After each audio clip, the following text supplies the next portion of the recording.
तो hey guys, कैसे हो आप लोग। तो आज हम सबसे पहले बात करने वाले हैं मैक्सटर्न के बारे में। तो क्या मैक्सटर्न के ऊपर एक जर्नलिस्ट केस करने वाले हैं। रिसेंटली दिल्ली के ओल्ड राजेंद्र नगर में एक आईएएस कोचिंग सेंटर में 3 स्टूडेंट्स की डेथ हुई है। आपने ये न्यूज सुनी ही होगी। जो 3 विक्टिम्स थे वो राव आईएएस कोचिंग सेंटर के लाइब्रेरी में थे, जो कि बेसमेंट में थी, और उस समय बहुत ज्यादा बारिश हो रही थी, जिससे जो सामने का ड्रेन है वो बर्स्ट हो गया, जिस वजह से आसपास पूरा पानी भर जाता है और उन 3 स्टूडेंट्स की डेथ हो जाती है, क्योंकि वो सही समय पे वहां से निकल नहीं पाते। और जब इन्वेस्टिगेशन हुई तो पता चला कि जो वो बेसमेंट था वो इलीगल था, और जो वहां पर लाइब्रेरी बनी हुई थी वो भी इलीगल थी। जिसके बाद वहां के स्टूडेंट्स इस चीज को लेकर बहुत गुस्सा हो जाते हैं। जिसके बाद जो मैक्सटर्न है वो उस जगह जाके जहाँ स्टूडेंट्स प्रोटेस्ट कर रहे हैं वहाँ वो मास्क लगा के स्टूडेंट्स का इंटरव्यू लेने लगता है। जिसके बाद इसी वीडियो का एक स्क्रीनशॉट शेयर करते हुए जर्नलिस्ट अतुल कृष्णन एक ट्वीट करते हैं, जहां वो बताते हैं कि ये मैक्सटर्न है और ना तो ये जर्नलिस्ट है और ना ही ये स्टूडेंट है, तो वो मास्क लगा के इन स्टूडेंट्स का इंटरव्यू क्यों लेने आया है। जिसके बाद वो दिल्ली पुलिस को टैग करके लिखते हैं कि प्लीज इस मैटर को देखो, ये सब मैक्सटर्न बिग बॉस में जाने के लिए कर रहा है। जिसके बाद इस ट्वीट का रिप्लाई देते हुए मैक्सटर्न लिखते हैं कि वी गोट अनपढ़ जर्नलिस्ट बिफोर GTA 6। अबे गवार, कभी community journalism, grass root journalism, participatory journalism के बारे में पढ़ा है? बिना पढ़े जर्नलिज्म में घुस गया क्या? मास्क हटाया होता तो बोलता फेम के लिए कर रहा है। जिसके बाद वो दिल्ली पुलिस को टैग करके लिखते हैं कि Delhi police please forgive him, उसका कुछ पर्सनल ग्रज है मेरे अगेंस्ट में, क्योंकि मैंने उसे फॉलो बैक नहीं किया था जब वो मेरी न्यूज कवर करने आया था मार्च 2024 में। यहाँ वो एल्विश वर्सेस मैक्सटर्न की कंट्रोवर्सी हुई थी उसके बारे में बात कर रहे हैं। इसके बाद मैक्सटर्न एक स्टोरी पोस्ट करते हैं जहाँ वो बताते हैं कि जो जर्नलिस्ट है अतुल कृष्णन, वो शायद मैक्सटर्न पे केस कर सकता है। वो क्या बोले आप खुद ही सुन लीजिए। जर्नलिस्ट है, उसने मेरे पे मतलब केस करने की ठान रखी है क्योंकि मैंने स्टूडेंट प्रोटेस्ट कवर किया मास्क पहन के, और मैं जर्नलिस्ट नहीं हूँ ये बोल दिया।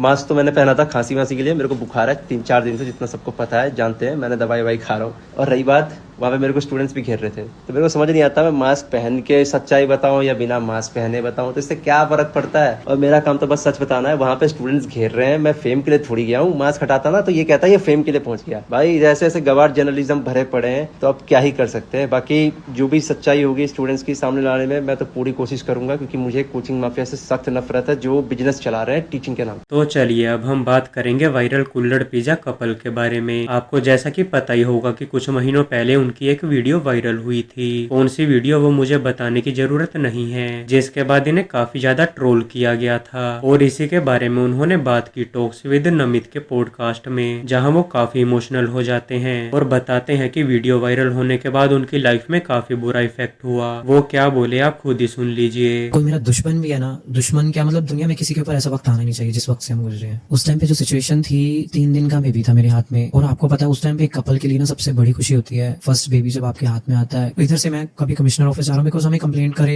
15-20 दिन हो चुके हुए थे इन चीजों को लेके। पहले से ही हमने बता रखा था कि हमें ब्लैकमेलिंग हो रही थी, तो वहां से कभी मतलब कुछ समझ नहीं आ रहा था, कभी कहाँ जाना है क्या करना है, कुछ नहीं। सिचुएशन ही ऐसी थी कि कुछ समझ भी नहीं आया कि हम करें क्या। मैं पहले तो मुझे तो समझ ही नहीं आया था कैसे होता है कि मतलब ये हो क्या गया, पैरों के नीचे से जमीन निकल जाना। हमें सिर्फ हमारे बेटे ने बचाया उस वक्त। अगर आज मैं जिंदा हूँ तो सिर्फ उसकी वजह से, क्योंकि मुझे पता था कि मेरे बाद मेरे बेटे को कोई नहीं मारेगा। इन लोगों ने ये PR के लिए किया, एक पब्लिसिटी स्टंट था, जानबूझ के ये किया। अगर लोग ये बोलते हैं कि हमने खुद किया या फेम के लिए किया, फेम तो हमारे पास पहले भी था। जब आपको बताया कि हम लोग कार्ड पे थे, फेम तो उस टाइम पे भी था, और एक कार्ड से हमने रेस्टोरेंट कितनी मेहनत से बनाया। आज वो रेस्टोरेंट पे जो सेल है ना हमारी, जो उस टाइम पे थी और आज की सेल 10% रह गई है, सिर्फ 10%। कौन इंसान चाहेगा कि अपना काम अपने हाथ से खराब कर। तो चलिए अब आगे बढ़ते हैं और बात करते हैं समय रैना के बारे में। तो आप सब में से कई लोगों को पता ही होगा कि कुछ समय पहले समय रैना की एक बहुत बड़ी कंट्रोवर्सी हो गई थी एक ट्वीट की वजह से, जिसके कारण उन्हें बहुत ज्यादा हेट मिला था। यहाँ तक कि कई लोग पुलिस को टैग करके बोले कि समय रैना को जेल भेजो।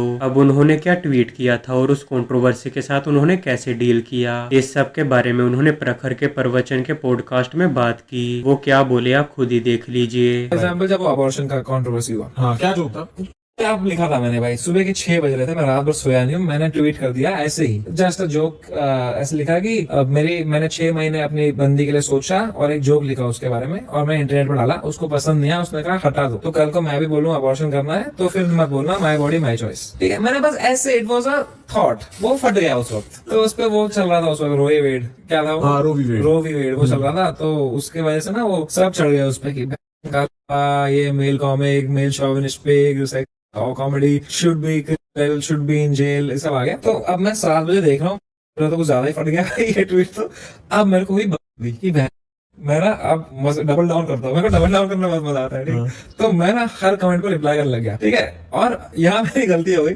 कि 30 कमेंट में मैंने रिप्लाई दिए, उसमें से मैंने 27 लोगों को बहुत फनी रिप्लाई दिए, और 2-3 लोगों में ठीक है, 2-3 लोगों में एकदम ही विदाउट थॉट कुछ गलत ही बोल दिया, ठीक है। तो मेरे को लगा कि नहीं करना था, फिर मैंने डिलीट करके उनको मैसेज करके सॉरी भी बोल दिया। तो लेकिन फिर क्या हुआ, आर्टिकल आ गए सारे, ये क्विंट जो लोग 1 साल पहले कर रहे थे freedom of speech, Munawar should not be in jail, वो लोग मेरे ऐसे कैसे बोल सकता है ये। So then I actually I called Munawar only first कि भाई what should I do, should I address it, because उसका जस्ट हुआ था वो सब।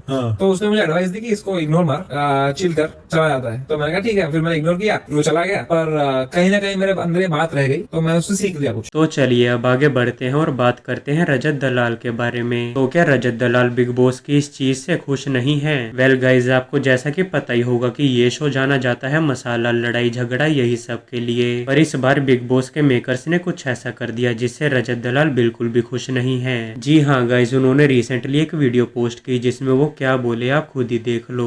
भाई बिग बॉस के रिलेटेड ना एक चीज मेरे दिमाग में आई थी कि देखो, एक तरफ तो तुम्हें मसाला चाहिए कि कंटेंट निकलेगा तब जब 2 इंसान 4 इंसान आपस में लड़ेंगे, पर फिर तुमने इंटरनल वोटिंग कर दी। अब हर कोई इंटरनल वोटिंग में सेफ रहने के चक्कर में सबसे बनाएगा, अगर सबसे बनाएगा तो आपस में लड़ेगा नहीं। तो भाई तुम थोड़ा इस चीज के बारे में सोचो कि तुम्हें क्या करना चाहिए। अपने मन का बंदा जिताना है, अब किसी को भी स्पा वगैरह में कोई भी कहीं से उठ के मतलब छोड़ो, या फिर जो मतलब डिजर्विंग लोगों को जिताना है। भाई किसी के बाप का लेके नहीं खा रहे हम जनता है, हम कुछ भी बोल सकते हैं। तो चलिए अब आगे बढ़ते हैं और बात करते हैं पूरव झा के बारे में। तो गाइस, पूरव झा ने नई गाड़ी ले ली। जी हाँ गाइस, उस गाड़ी की उन्होंने फोटो भी पोस्ट की और कैप्शन में लिखा, बड़ा शहर बड़ी गाड़ी और आंखों में बड़े सपने, thank you for all love. कैसी लगी गाड़ी? उसी के नीचे हर्ष बेनीवाल ने कमेंट किया, वाह लोंडे, जिसके रिप्लाई में पूरव झा ने किस वाले इमोजी दिए। गाड़ी की बात कर ही रहे हैं तो आगे चलते हैं देसी गेमर्स पे। तो गाइस, देसी गेमर्स ने भी अपनी नई गाड़ी ले ली, जिसके उन्होंने एक रील भी अपलोड किया, आप देखिए। कुछ दिन पहले हम लोगों ने खरीदा एक ब्रांड न्यू कार। जी हाँ दोस्तों, मेरे लाइफ का पहला न्यू कार। इससे पहले गाइस मेरे घर में था यहाँ पर टाटा नेक्सन का कार, जो कि काफी पुराना हो चुका था, तो हम लोगों ने इसको बेच दिया। इसके बाद हम लोग नई कार की तलाश में एक शोरूम, दूसरे शोरूम, तीसरे शोरूम करते करते बहुत सारे शोरूम में जाकर अलग अलग गाड़ियों को हम लोगों ने टेस्ट ड्राइव किया। मुझे कार के बारे में उतना ज्यादा नॉलेज नहीं था, मुझे बस एक ऑटोमेटिक कार लेना था जहाँ पर गियर का कोई लफड़ा ना हो। हमने अलग अलग गाड़ियों के इंटीरियर चेक किया, हमने उसको टेस्ट ड्राइव किया। उसके बाद गाइस फाइनली हम लोगों ने एक कार यहाँ पर चूज कर लिया है। तो आप लोग कमेंट में बताना ये कौन सा कार है। एंड यहाँ पर गाइस हम लोगों ने किया इस कार को,